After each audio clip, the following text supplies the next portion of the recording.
O projeto progrediu desde o seu início com desenvoltura em Niterói e Arraial do Cabo inicialmente, e depois em Rio das Flores, no interior fluminense, onde a caravana caiçara aportou pela última vez nesta temporada, que esperamos tenha sido a primeira de muitas.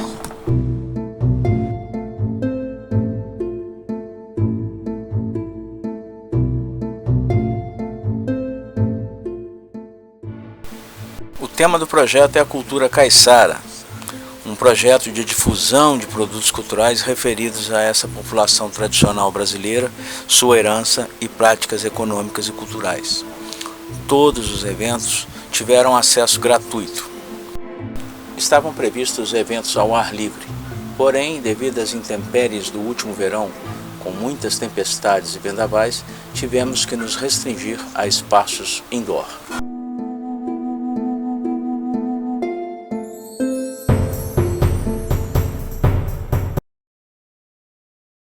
O projeto consiste de 3 ações específicas: uma exposição iconográfica, palestras e exibição de filmes.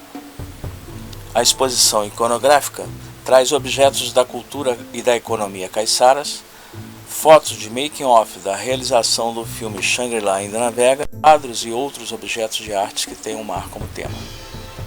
As palestras versam sobre artes que vêm do mar, sobre o Grupo Green e Antônio Barreiras e sobre a cultura caiçara e o papel do audiovisual, das artes plásticas e da fotografia digital na preservação cultural e como ferramenta de educação patrimonial.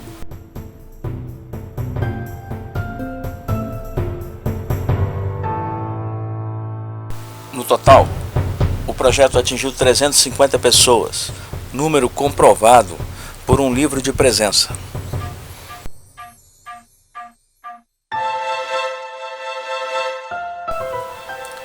Foram exibidos 2 filmes.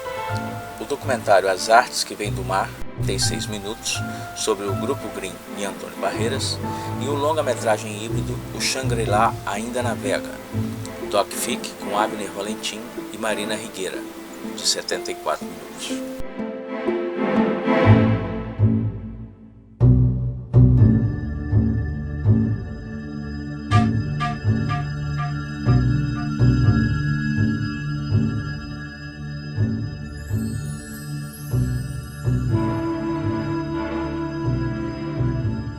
Eu acho que a pintura de paisagem no Brasil é inevitável, né? Porque você vive dentro da paisagem, né? Niterói, por exemplo, a gente vive. Por que eles vieram para Niterói? Esse grupo, o Grupo Green, veio para Niterói. Cachoeira também era do Rio, né? Eles vieram para Niterói porque aqui você é cercado de paisagem. O Rio também é, mas a Niterói, a paisagem está mais perto ainda, né? O mar pura, né? Está mais pura e talvez e mais perto ainda. E tem aquelas pedras do Índio, pedra de Itapuca, que foi tão pintada por eles, aliás, por toda a pintura brasileira, a Ilha da Boa Viagem. E é interessante, você vê alguns quadros também de Green, de Capri, você vai ver como o Capri também tem umas pedras e umas ilhas parecidas com a Boa Viagem, quer dizer, ele procurou alguma coisa que já tivesse alguma afinidade com o olhar dele. O Green, acho que procurou, o Niterói, ele foi encantado com a Boa Viagem por isso. Com a vila do Green, que morava aqui próximozinho, né, aqui do lado, e Caraí e Boa Viagem era o centro deles, onde eles pintavam aquela coisa do Cláudio, da paisagem próxima, aquele negócio todo.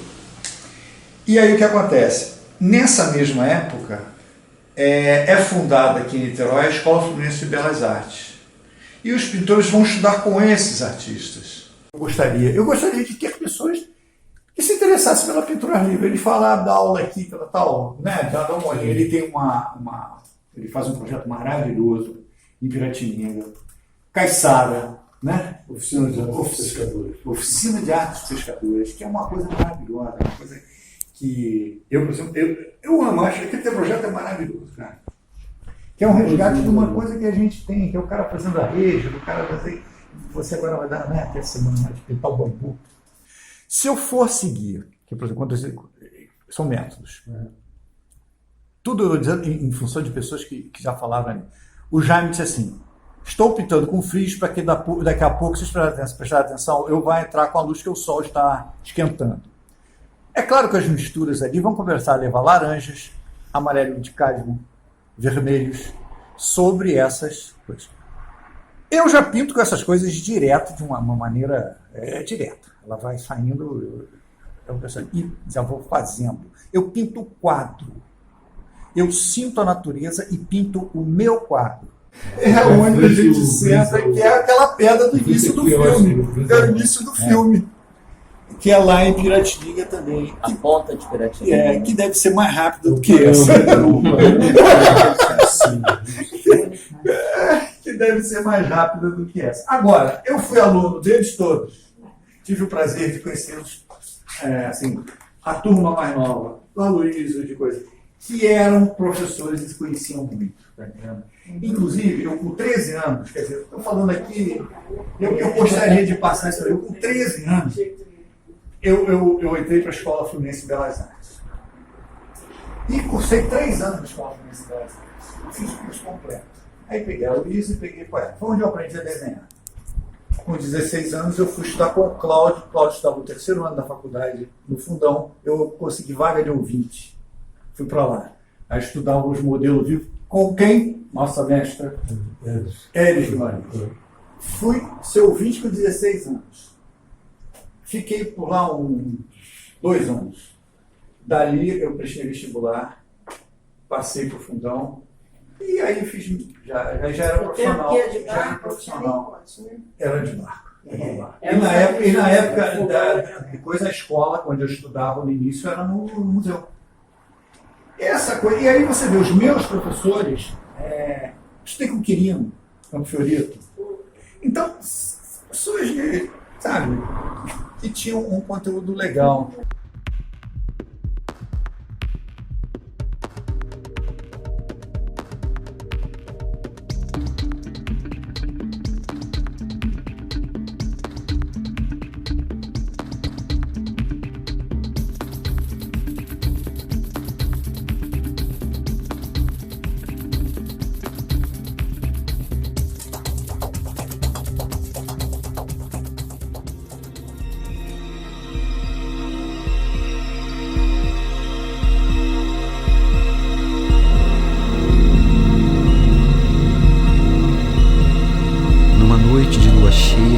De 1943, o U-199 atacou com tiros de metralhadora e 5 tiros de canhão 105mm o pequeno barco pesqueiro Shangri-La, no litoral de Cabo Frio, matando 10 pescadores de Arraial do Cabo e lançando dezenas de pessoas em um mar de dúvidas, dor e frustrações por mais de 70 anos.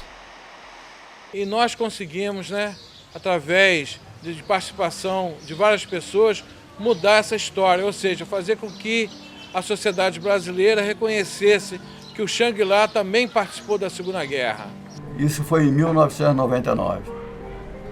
Uma tarefa difícil, Elísio, né? Ele conseguiu alguma coisa. Mas os documentos chamados Fio da Meada para eles irem lá, foi eu que dei. E o processo foi formalmente reaberto. Décadas depois, agora com o mesmo número, mas com um novo procedimento. Um tiro de canhão num barco pesqueiro é algo bastante catastrófico. E as famílias jamais souberam, naquela época, em 1940, o que havia acontecido com seus entes queridos. Uma semana depois, a borda do barco encalhou aqui na prainha. A rua vivia só daqueles bolinhos para ver se sabia notícia, ninguém dava notícia, sabe? A mãe, de tanto que chorava, enlouqueceu. Os filhos comiam farinha com água, porque não tinham o que comer. Surgiram histórias em Arraial do Cabo de que essas pessoas teriam ido viver em outro país. Nas vossas chagas, pela vossa cruz, livrai-nos da guerra, Senhor bom Jesus. Uma das coisas que mais deixou a gente chateado foi a falta de justiça.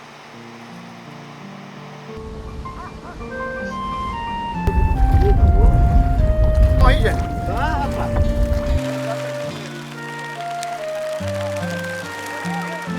Essas pessoas, esses pescadores humildes, eles na verdade foram vítimas de um ato covarde de guerra. Nós vivemos isso indiretamente, a nossa geração, toda essa dificuldade que nossas famílias passaram, e isso repercute até hoje. Vocês perdoam o capitão?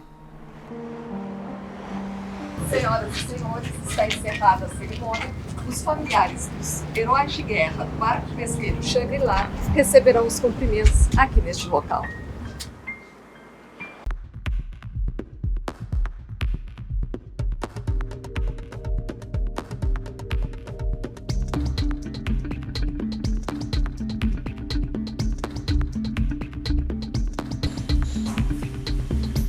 Bem, a gente pode ver que nessa pintura do Grimm está no processo de restauração. Ela está sendo restaurada, está quase que acabada. Podemos observar aqui uma quantidade imensa de variações de cores, de verde, de azul, de tons, de pinceladas, de faturas diferentes, e que o Grimm tentou fazer iconograficamente retratar essa paisagem de Paraíba do Sul, que tem esse imenso rio cortando e indo para toda uma perspectiva aérea. E após essa reintegração cromática foi aplicado um verniz para tentar alcançar a mesma qualidade, transparência, de profundidade, de efeitos que o artista tentou buscar com essa pintura. E Humberto, você sabe como é que essa tela ela foi encontrada? Isso é interessante. O Jorge Roberto Silveira, que foi tanto tempo aí prefeito da cidade de Niterói, gosta de arte, conhece muito a arte brasileira, é uma pessoa que tem até escrito sobre isso, né? Tem um livro lançado agora recentemente sobre a paisagem de Niterói. Ele estava na Paraíba do Sul, num ato político, ele foi fazer um discurso para a Câmara de Paraíba do Sul, Câmara de Vereadores, quando atrás dele ele viu essa imagem. E ele, durante o discurso, ele olhava para trás e via, ele pensava, ele contando para mim, é muito engraçado, que ele pensava, eu acho que é um Grimm, que eles não sabiam que tinham na Câmara Municipal e a importância do Grimm, eles não sabiam.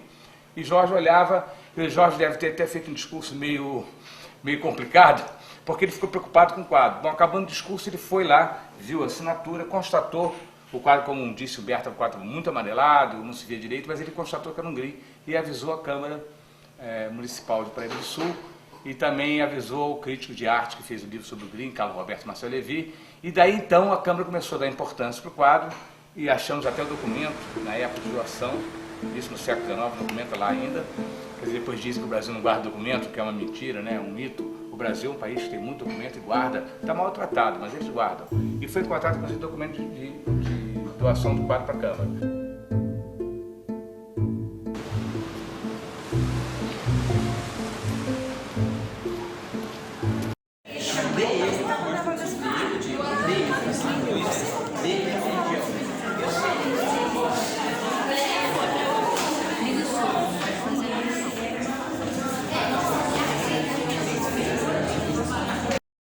Isso aí.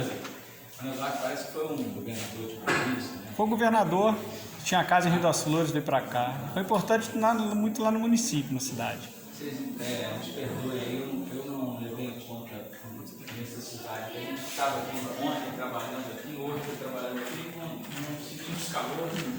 Agora estou sentindo calor. Enfim, neste estudo dessa junção dessas várias etnias, mas principalmente portugueses, africanos escravizados que foram trazidos para cá, e também indígenas, e até na região. Então, a partir de 2001, comecei a trabalhar com essa faixa, esse extrato populacional brasileiro, e me envolvi com ele a partir de uma história que eu vou passar. Aqui tem dois quadros com o tiro do mar, né, de praia, e esses quadros, aquelas fotos, são o motivo do meu trabalho desde 2001. É o caso de uma tripulação de pescadores de arraial do Cabo que foi assassinada, foi morta, por um submarino alemão na Segunda Guerra Mundial. Esse caso ficou escondido, porque na época a Marinha achou que não havia sido um ataque, e aí, nesse tempo,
1943, o U-199 atacou com tiros de metralhadora e 5 tiros de canhão 105mm o pequeno barco pesqueiro Shangri-La, no litoral de Cabo Frio, matando 10 pescadores de Arraial do Cabo e lançando dezenas de pessoas em um mar de dúvidas, dor e frustrações por mais de 70 anos.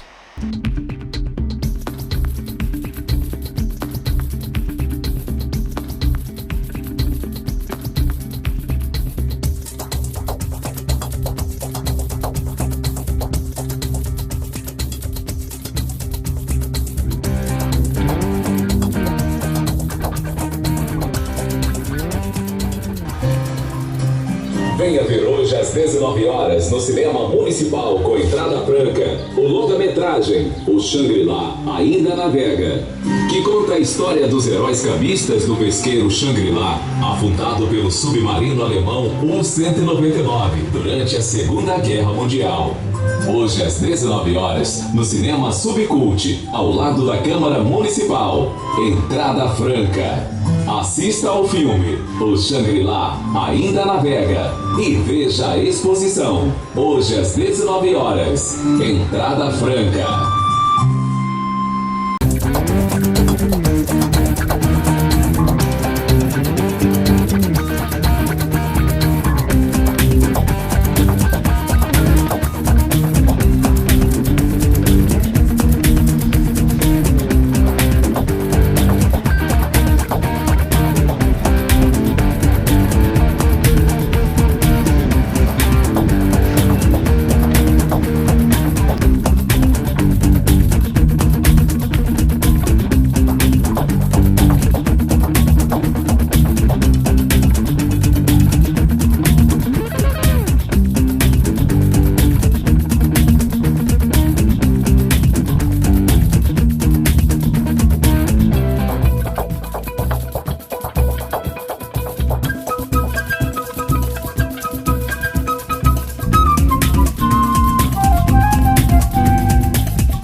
Encerramento de um ciclo, né? Estou nesse projeto há 21 anos, eu comecei em 2001, eu não fazia parte dessa vida do Shangri-La, dessa história, e passei a fazer parte em 1º de agosto, eu lembro da data, eu lembro de onde eu entrei nessa história, lendo no Jornal do Brasil a notícia do julgamento favorável no Tribunal Marítimo.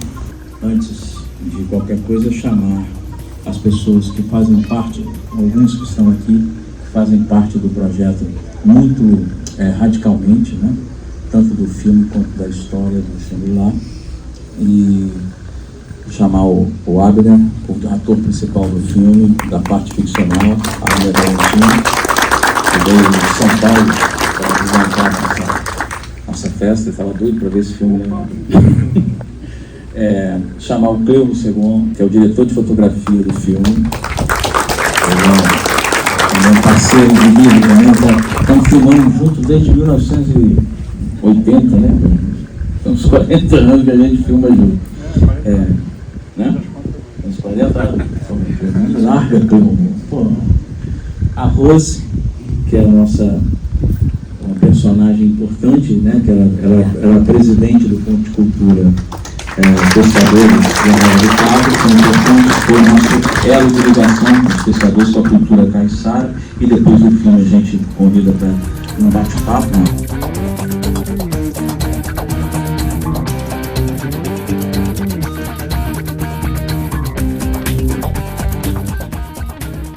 Teremos agora uma apresentação rápida de um poema chamado Shangri-La, feito pelo Edith Costa, com a participação de 2 membros do coral.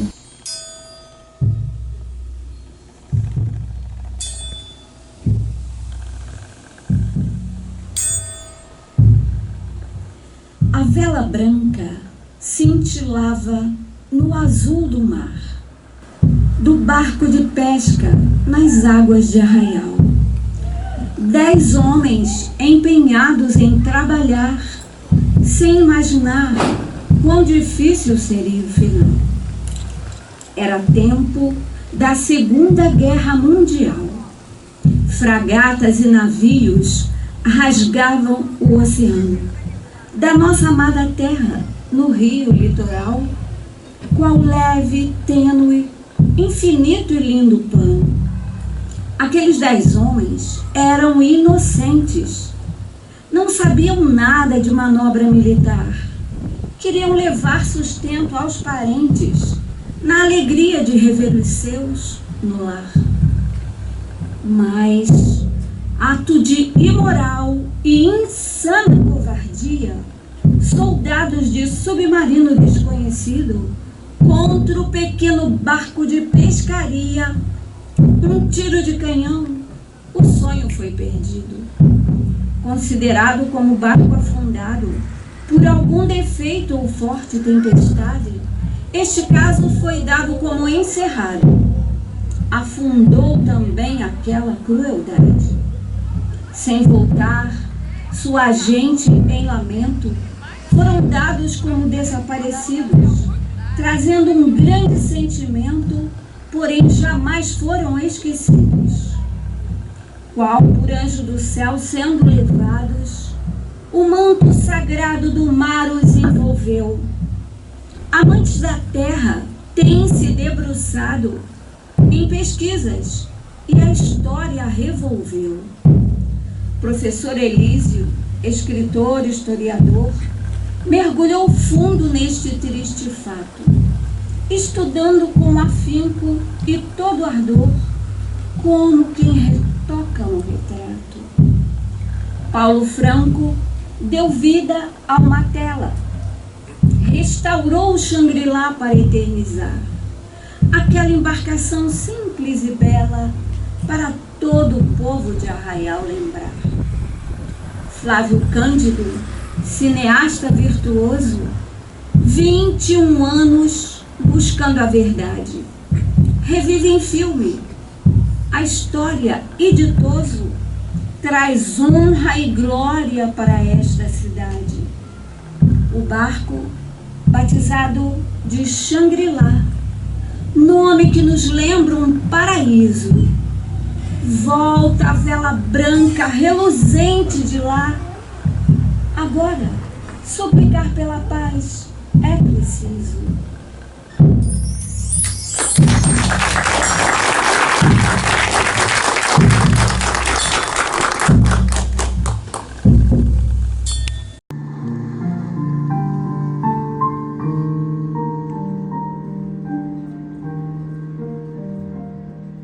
De submarinos alemães e italianos, causando a morte de 1.080 brasileiros, a grande maioria civis.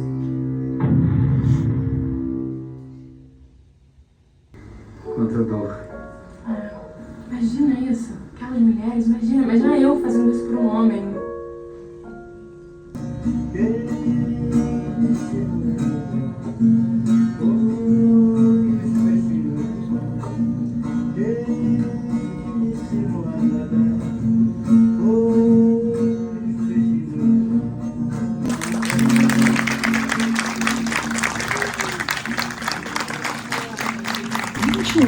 Não são 21 dias, não é? E o quanto esse assunto é importante para o município, para o estado e para o Brasil, né? Principalmente para a gente que mora aqui, que a gente às vezes não conhece a cultura, porque a história, né?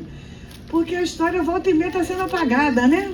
Agora então está numa onda de apaga história, faz história, inventa história e tal.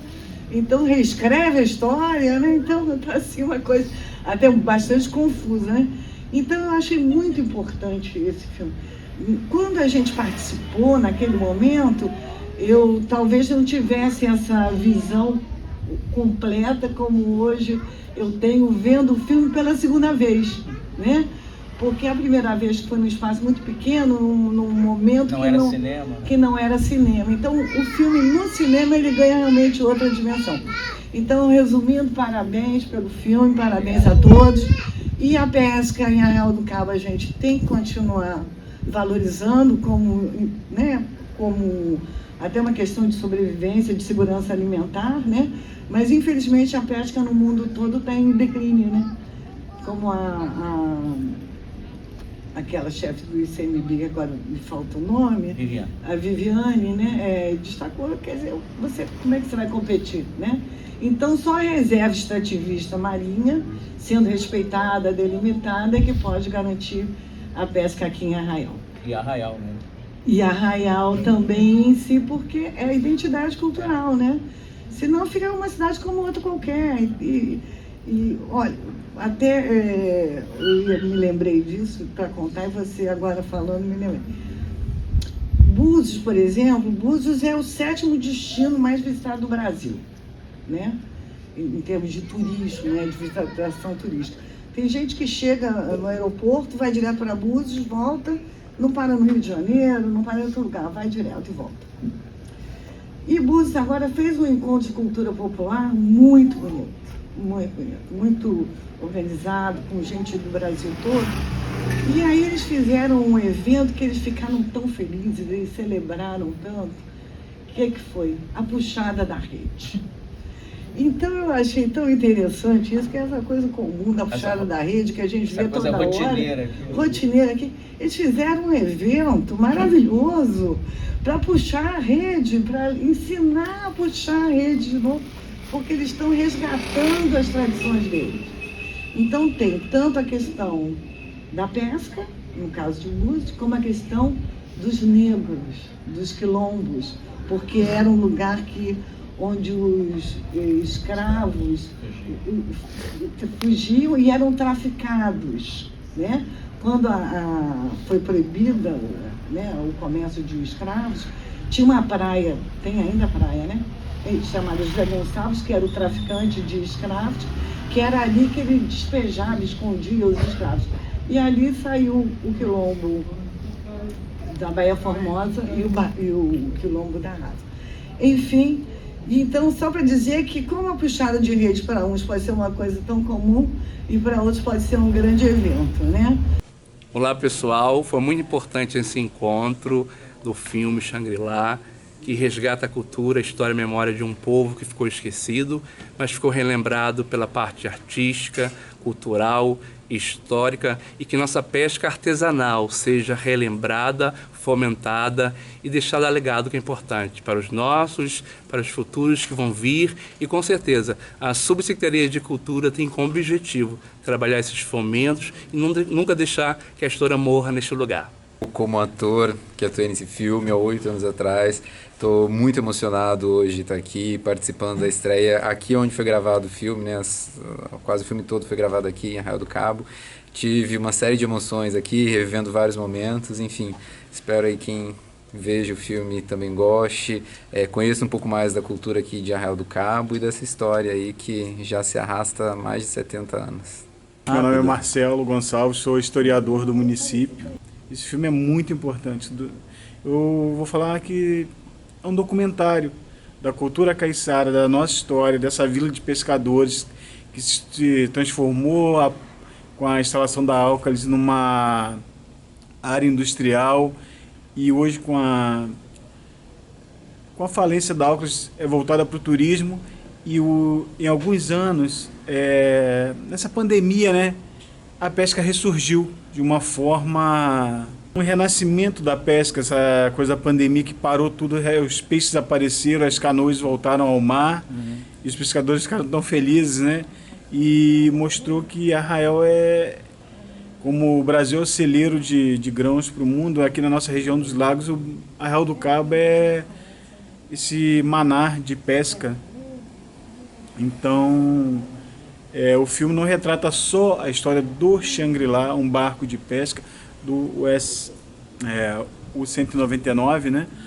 O submarino. Ele retrata a cultura de um povo, a história de um povo e principalmente a memória do povo, que não pode ser apagada. Do Centro Cultural Manuel Camargo.